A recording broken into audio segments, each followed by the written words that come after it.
let's increase the functionality of our methods by using method parameters.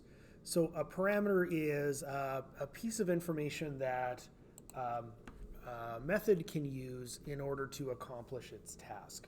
So what we're going to do is we're going to do some different calculations with some shapes. And for this, we'll need to know the dimensions of those shapes. So let's put in two integer values, dimension 1 and dimension 2. And we'll have a choice between the shapes that we want to select. So let's put a little menu here for the user here. So I'm going to put in system.out.println, and we'll say select a shape.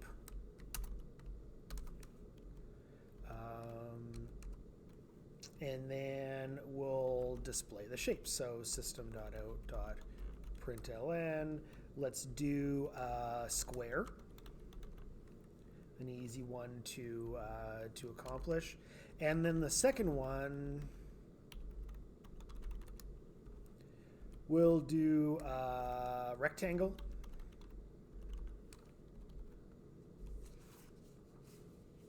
And then we'll prompt the user for their choice.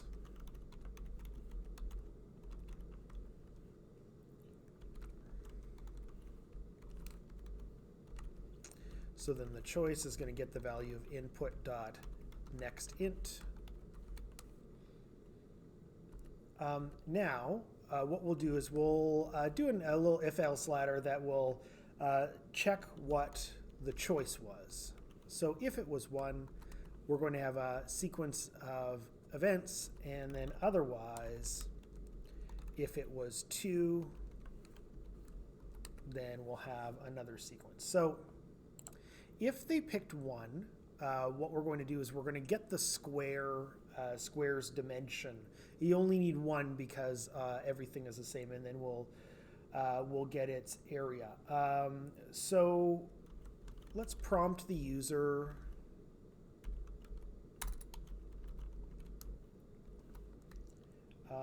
So let's print to enter the length of the square. And that'll be dimension 1.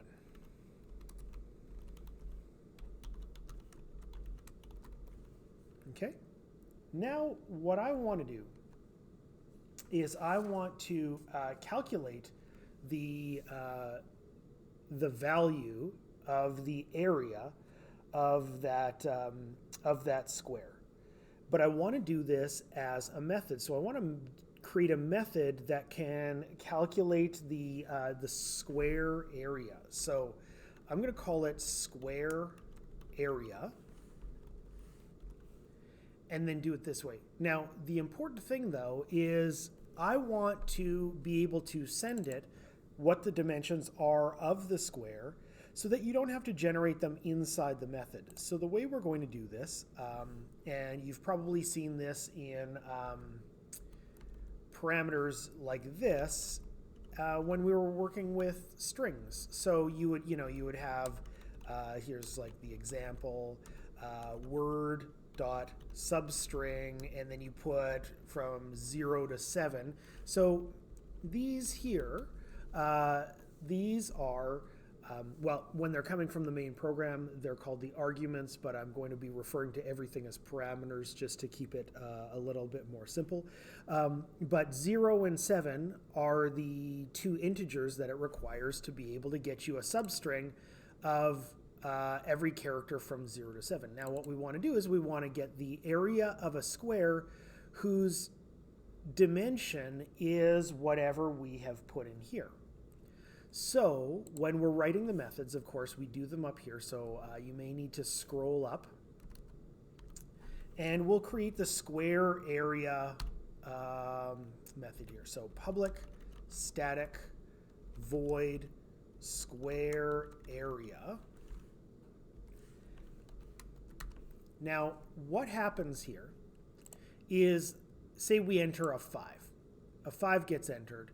So the 5 travels up to our square area method, But what we need is we need a container to hold the value of 5.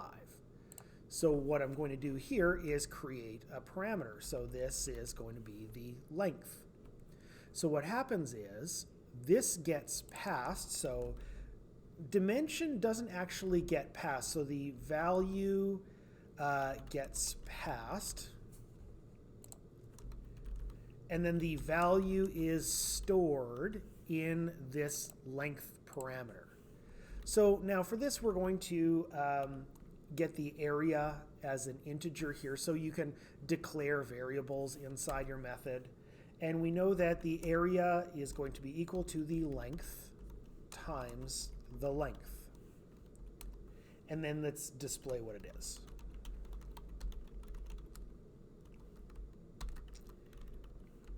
So the area plus area. There we go.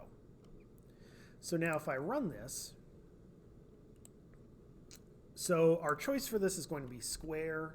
The length of the square is going to be 5. So it gets stored in the dimension value here. The value of dimension, so remember, dimension itself does not travel to the method. So the 5 that was in here gets passed up here, gets stored in length, and then it gets used in this calculation here within the method. So let's do the same thing for rectangle.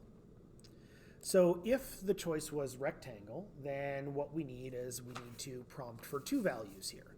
So I can do a little copy and paste here. Good afternoon. So I'll grab this. So we'll get the length of the rectangle and then the width of the rectangle. And this one will be stored as dimension 2. Now, we'll get a rectangle area. Now we're going to be passing it dimension 1 and dimension 2. And now, so the values of these are going to get passed up. So let's write the method for it. And I'm going to do a little copy and paste to save some time here. So this is going to be our rectangle area. And I'll remove this because it's a little bit different. Now here's a key thing. A lot of people make this mistake. So imagine we had a length and width. This is not how you write it.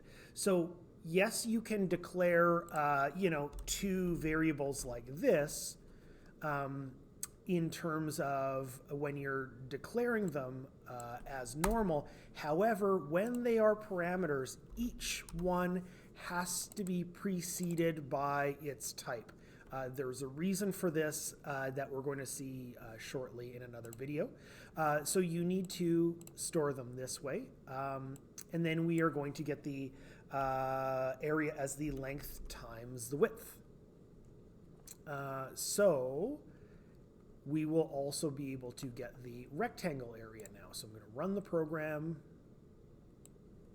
So let's take 2 as our choice now. So the length is going to be 5 and the width will be 4, and we'll get our area of 20. So just one last thing to demonstrate here is we're going to actually display the length and the width here, and I'll show you why in just a second. And it's just to illustrate something. So we'll have the length and the width displayed here. Okay, so we'll run this. Okay, again, picking number 2, I'm going to go 5 and 4 again. So our length is 5 and our width is 4. Now, here's a very important element of using parameters, is what would happen down here if we reversed the order of these. So I'm going to switch it for dimension 2 and dimension 1. And let's see what happens. going to run this. And I'm going to pick number 2, and I'm going to put in 5 and 4 again. But look what happens is the 5 gets stored in the width value, and the 4 gets stored in the length value. So I'm going to put that back to the way that it should be, 1 and then 2. But it's very important that you keep the order intact in terms of what you actually want to see happening. Whereas, you know, if we left this off, it wouldn't really matter because the result is the same. But in a lot of these, it's very important, the order, and just by mixing it up, you can throw your entire program off.